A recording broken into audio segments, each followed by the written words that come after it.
Major job was being artisans making barrels for wines. So that's where our name comes from. Mazzei, Mazza is a hammer. Thank you. And in fact, in our coat of arms, you have a red stripe, and inside the red stripe, you got some hammers. And back in the days, in the 11th century, the hammers were wooden hammers, symbolizing they were working with the wood and making barrels. Then we're coming from a little village just near Florence called Carmignano, and unfortunately, I mean, the family got bigger and the town too small, and we moved towards Florence. A part of the family moved towards Florence, and there we started a career in military and politics. Going to, at one point, we have one of the major characters of the family is Sir Lapo Mazzei.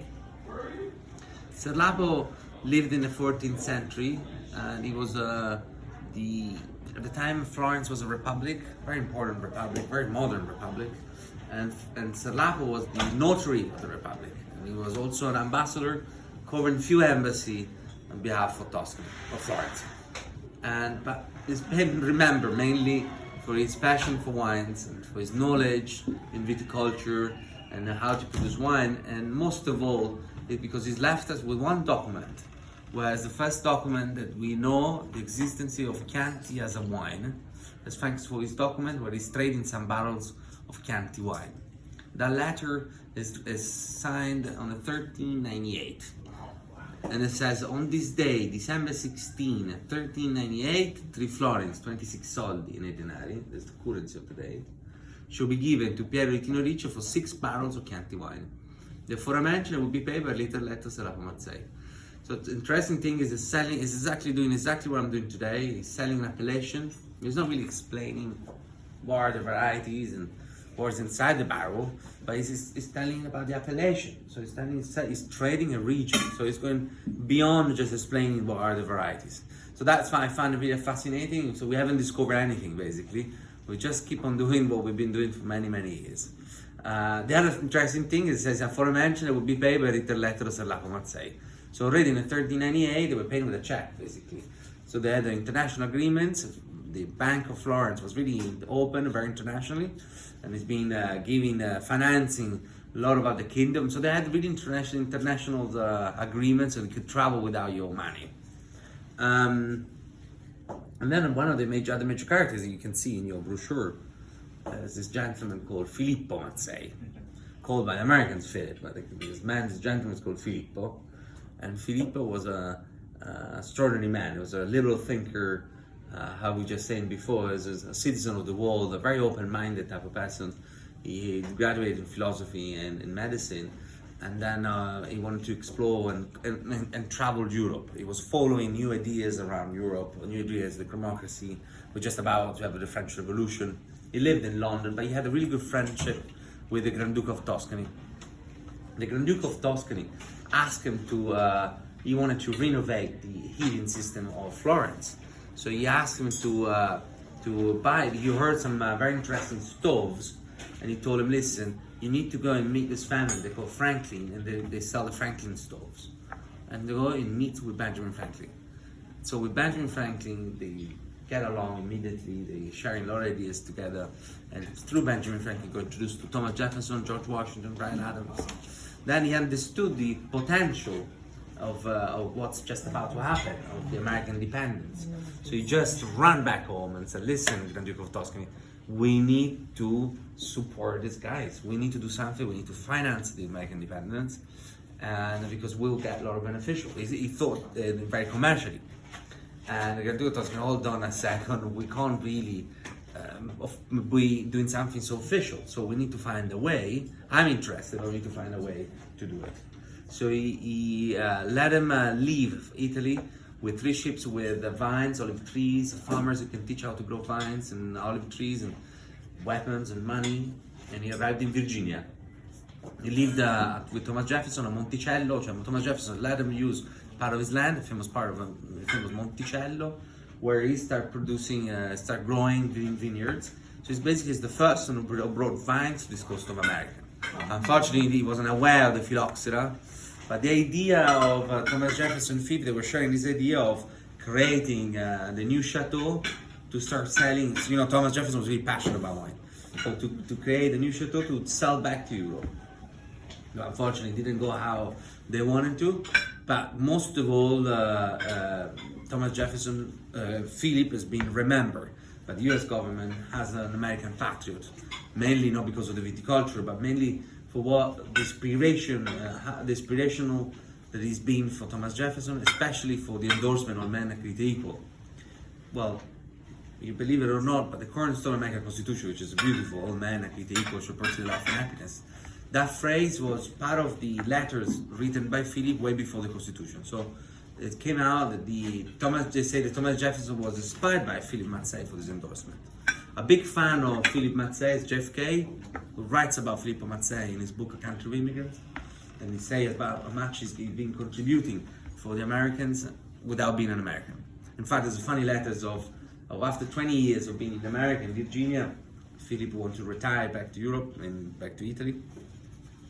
And this is writing a letter trying to persuade him to stay because there's still a lot to do. And nothing. Came back to Europe and became, believe it or not, became the Prime Minister of Poland for 1 year because the King Stanislaw was very worried about not being modern enough and risking a revolution in his country. So he asked him, he was considered a modernizer. So he asked him to come and help him to restore his country. Then he retired near Pisa. Unfortunately, he had only one daughter, so he's basically my great uncle. Anyway, what we did, we wanted to celebrate this man because he really deserved a lot. So we made a wine for him, 100% Cabernet Sauvignon, blended from 2 wineries that we own in Tuscany, but the historical one in Chianti Classico, where we produce wine since the 15th century, and from the Maremma, which is the latest, one of the latest adventures that we did to our family. Maremma is southwest of Tuscany, a delicious place for white wine. That's what we got served now. It's a Vermentino, typical, it's a very Mediterranean variety, quite sapid, very citric, and nice minerality, very fresh. And then we're gonna have a serrata, which is another expression of something, a lighter version of red from the coast, but very pleasant, with a nice drinkability, a blend of Sangiovese Alicante. And then we're gonna have other 2 wines. But Philip, going back to Philip has been celebrated with the Cabernet Sauvignon with a bit of American oak to give a bit of American twist. And the label is a funny label that you see also in the brochure. It's a painting, it's an interpretation of done by the FUA, which is the Florence University of Art. That they did an interpretation of a portrait of Philip, the portrait of Philip painted by Jean-Luc David, a famous painter. And this painting painted is hanging in the Louvre of Paris. Wow. And then we're gonna continue with the Mix 36 and Castello di Fonterutoli, but I will tell you later because otherwise I'll probably prefer talking to your friends. Because at the end of the day, that's all about. I mean, we're sitting at the table, we're enjoying food, but with beautiful wines to make sure our nights are even more beautiful. Yeah. Absolutely. Yeah. Pleasure to meet you. Hey, good to meet you. So, welcome everyone. I'll come in and tell you about your food through each course tonight. So, he did a great job telling you all about the wines and things that are happening. But what we did on the plate was some marinated artichokes. We pan-seared those. Took us some shrimp and I marinated it with a little bit of garlic and thyme. Roast those off in the oven. Then I took a bottle of this wine. I reduced it down just with a little bit of just a touch of honey, and then I put some lemon juice and emulsified it with a little bit of olive oil. So so that's the sauce goes on top, and then we have a little crispy prosciutto and pecorino romano cheese that goes on top of that. So, all right. Wine Center Fuel, there's somewhere down there at the restaurant. Maybe you can look how we look.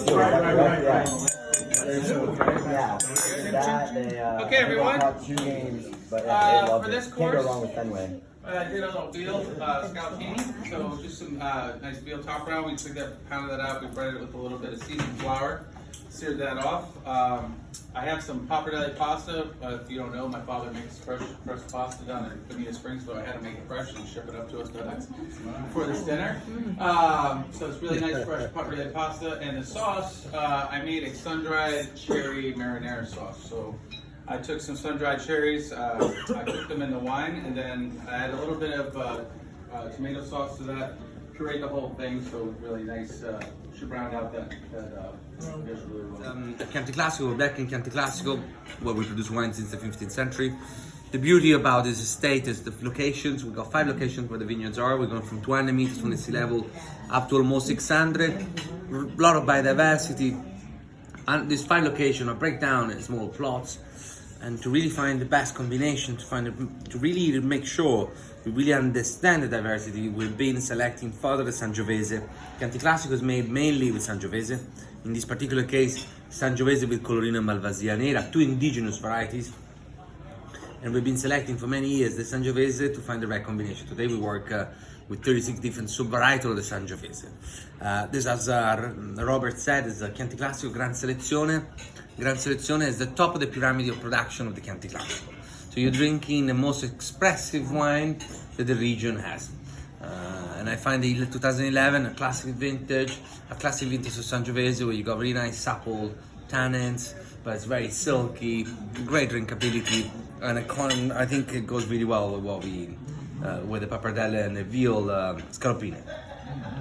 Hope you enjoy it. But, so this next course we did pork belly. So we smoked some pork belly. Then what I did is I braised it with a bottle of the wine, some chicken stock, and some demi-glace. And then I took that, added some black currants, and I reduced it all the way down to kind of finish the sausages on the top. On the bottom is a porticini mushroom truffle polenta cake. So we just made that with a little bit of cream, chicken stock, and then of course the truffles and porcini mushrooms. Hope you enjoy that. Thank you. Telling you about the sub-region of Sangiovese, the sub-varieties of the Sangiovese for the Castello that we've been selecting Sangiovese. And this is the result. So Mix 36 is a blend of 36 different types of Sangiovese. No, you didn't even know. But one variety has many different varieties, sub-varieties. So no, let's say technically we can call it clones. But not genetic clones, but selections, naturally selected.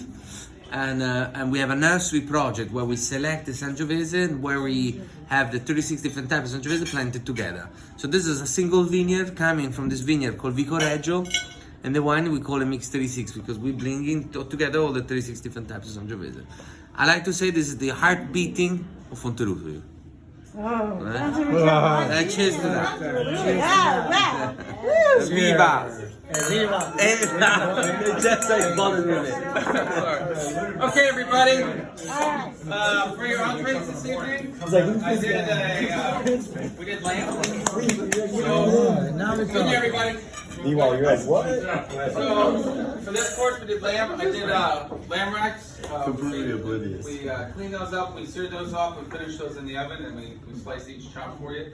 Underneath is a Parmesan rosemary risotto. And then for the sauce, I took a bottle of wine, reduced it down with some demi-glace, and then I put vanilla beans and dried plums in there, and then I strained those out. So it's a vanilla bean plum demi-glace to go with that. Very good. Philippe, it's 100% Cabernet. We're using American oak to give a bit of an American twist. So what's nice about this Cabernet, generally Cabernet is more vegetal, you have more green peppers. Here instead it's very earthy and mineral, which is showing very well the provenance of this Cabernet. The southwest of Tuscany, Maremma, gives this like a very earthy and minerals along with the blend. It's blended also with the Chianti Classico Cabernet. And then the American oak gives a bit of American twist, giving a bit of a bit of a exotic character, no? So if you we can feel a bit of pineapples and a bit of more aromatics due to the American oak. But it's very well integrated. What I like, again, you got clear the style of my family. It's very nice drinkability. It's not a big, thick Cabernet, but it's actually a very elegant, silky Cabernet. And I think with the lamb chop, it couldn't go any better. This is Robert, not Giovanni. I want to tell you about the last wine of the evening that we had with the dessert course. It is Serrata, and it is made with Sangiovese and Alicante, and it comes from the Maremma area. It is a wonderfully rich wine and was a delicious pairing with the chef's dessert.